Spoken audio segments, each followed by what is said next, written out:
Hello, everybody. Welcome back to Around the Block. We were talking cruise ships. I've never been on a cruise. Jacqueline, No. have you? No, because they're too scary for me. They're scary for me too. I don't want to. I don't want to go on a cruise. That's how I feel about it. So, in our industry, you Mhm. hear about all of the stories happening all over the Yeah. world every single day. So, when you hear about people constantly falling over Yes. cruise ship railings, and then some are rescued, some are never found, that's terrifying to me. Plus, Mhm. many of them lose power out at sea. I say many, but it happens. And so they're thrown around by just massive waves. Sorry, microphone. And then on top of that, a lot illness spreads through the whole ship. Yes. And you see the video of the furniture going side Mhm. to side. And there's the Netflix series Trainwreck, and they just had the Poop Cruise. Yeah, poop cruise. Yeah. That would happen to me if I went on a cruise, I bet. Oh my gosh. There's just so many things that can happen. In fact, we used to have a coworker who went on a cruise, and I don't remember what the destination is, but they were 3 days out, Okay. and this man had a heart attack on the ship.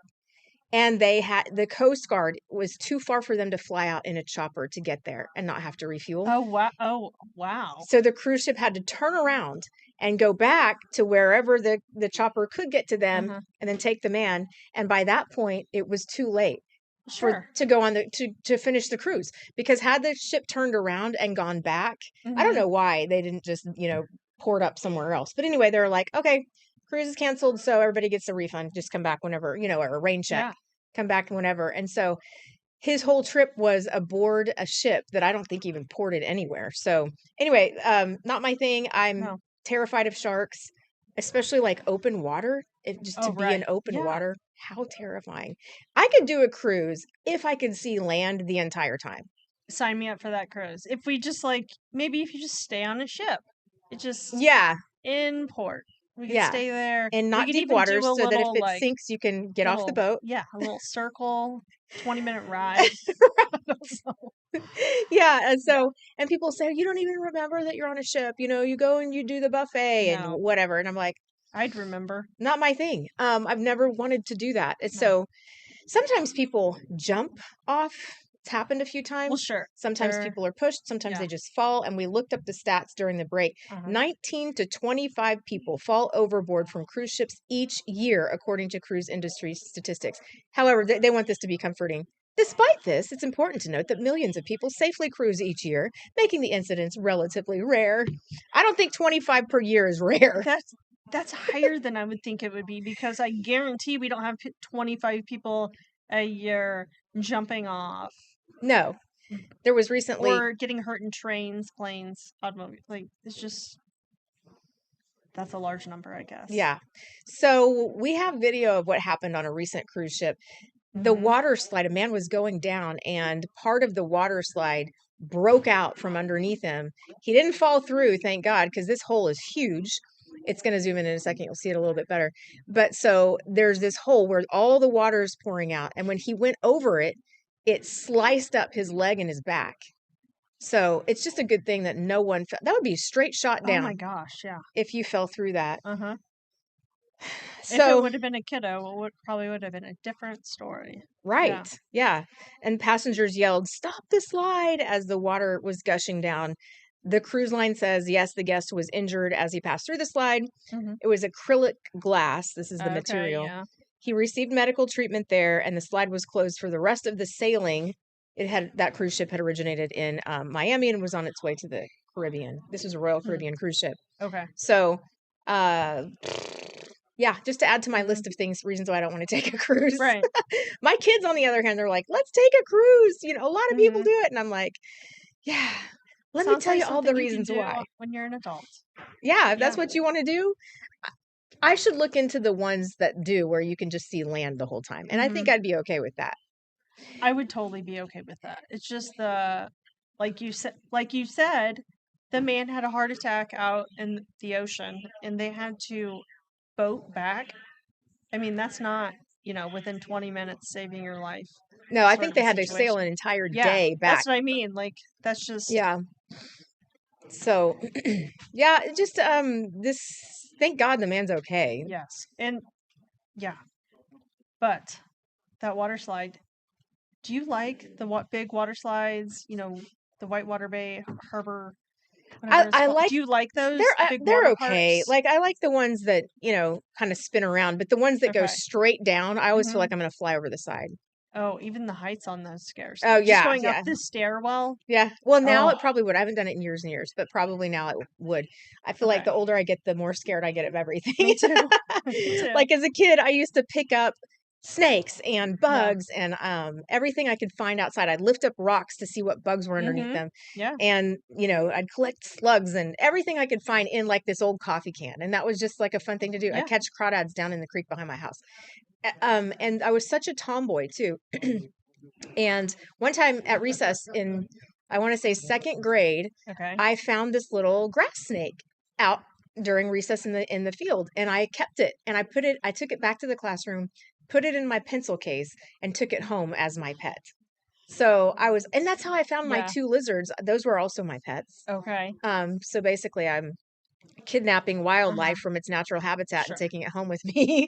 But yeah, not anymore. Anymore, if I saw, Oh, really? yeah, no. Mm-mm. Hmm. I could catch crawdads. That's no big deal. I don't want to touch a snake Okay. of any kind. I like lizards. Bugs, no. I can't believe I ever did that. One time I found a tarantula in our garden. Oh, Also, I would love to have a pet tarantula. my brother did, and it was actually nice. Like Yeah, they seem cool. it would it would clean its fangs like this. Oh, cool. Yeah, it was just oof. I could never hold it, but it was always great to him. He also had a pet rat, and I found a pet rat, Mm. or I found a rat in our garden also. But anyway, yeah, this pet rat was also very affectionate, Yeah. surprisingly. Yeah, they make That's good pets. something that's a no for me, but I can do a lot of other things. A lot of other weird pets, but the rat thing, I Yeah, don't if you know. get past their teeth, Yeah. like the scariness that if they bit me, that would really hurt. It would hurt. Yeah, the rat did not bite my brother. Okay. So, it was just really sweet. And you hear about that a lot, that they do make good pets. So we Mhm. went from a cruise ship to talking about rats. That's what I Sorry love about about that. this I'm sorry show. about No, that. I'm glad. That's what I love about this. You never know where we're going to end up. Yeah. But now we're going to talk about rabbits Yes. because This this is to me is interesting. super cool, and snakes. Okay, yeah. So in the Florida Everglades, they have obviously a major invasive issue with Burmese pythons. And they've been trying to eradicate them for years and years and years, but now they've come up with this really cool idea to use robotic rabbits as bait for these pythons to be able to catch them. And what's cool about it is um, wildlife teams are deploying these robotic rabbits, and they're solar powered, remote controlled decoys, look and even smell like marsh rabbits, a favored python prey, and even emit heat signatures, sorry, to lure the snakes out of hiding. And these are Wow. robots we're talking about. Yeah. And they're outfitted with cameras. The devices alert authorities to python activity, Mhm. prompting wranglers to respond and remove the predators. How would you like to be a wrangler in the No. Florida No. Everglades?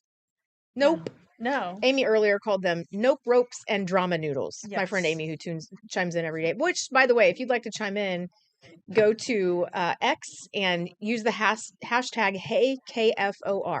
Hashtag HeyKFOR. Mhm. And you can comment that way, and we will read your comments on the air if they're nice. Yes. Nice comments only. Yes, Would be mean bad. comments not allowed.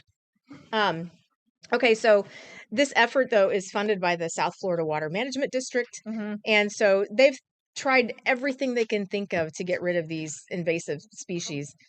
University of Florida researchers, with support of the Florida Fish and Wildlife Conservation Commission, designed and built these robotic rabbits, replacing the stuffing. So they got actual stuffed animals.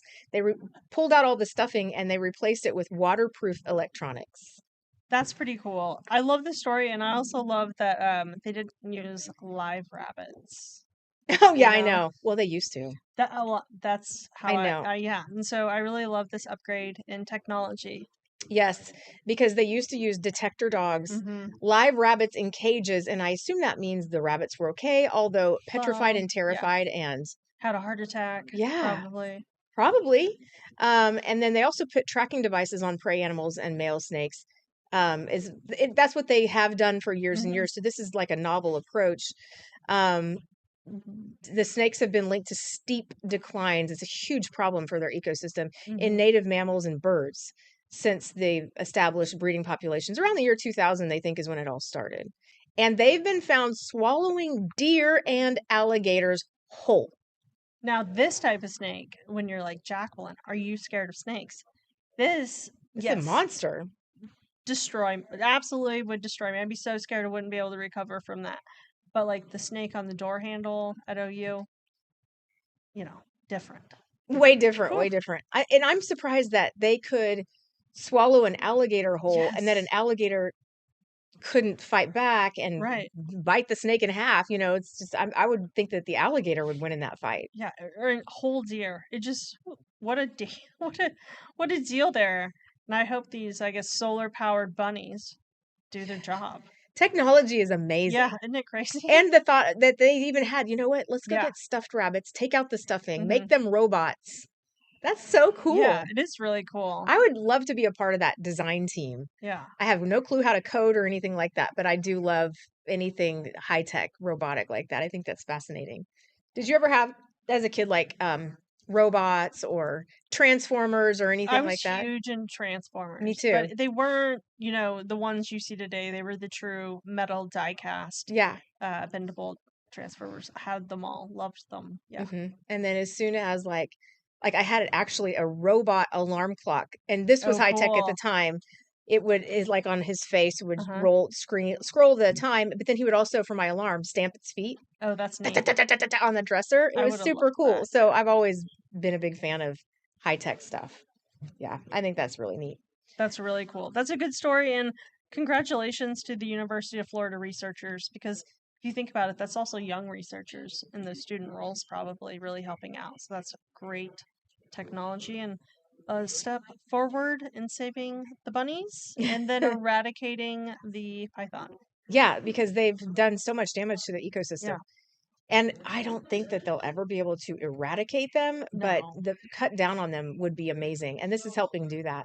And it's just the neatest thing. Have you ever had, so my brother also we have had every kind of pet. Rabbits. He had pet rabbits as a kid. Oh, we did that, yes. And what you would think, so we would go to an Easter egg hunt on Easter and found the golden egg that you got to take home a bunny. Just what every parent does not want live animals Right. as prizes. And we won so many bunnies. It was terrible. What did you end up doing with them? They lived in rabbit hutch, like we kept them as pets. They didn't fare really well. It was really hot outside in Oklahoma. Yeah. But that was the 90s. Yes, yes. Things were really different back then. It was when you could like go to the fair. You remember going to the Oklahoma State Fair and throwing the ping pong or And you could winning get a the fish. goldfish? Yeah. Oh yeah, it was my favorite. I know. That was so fun because you got to bring home a new pet Yeah. and it was just different. But anyway, we're glad that they're not, like you said, using Mhm. live rabbits this time to try to lure the Yeah. python. Okay, we are out of time right now. We're going to go to break. Mhm. When we come back, we're going to talk about why the U.S. military wants to use Tesla Cybertrucks as shooting practice. We'll be right back after this.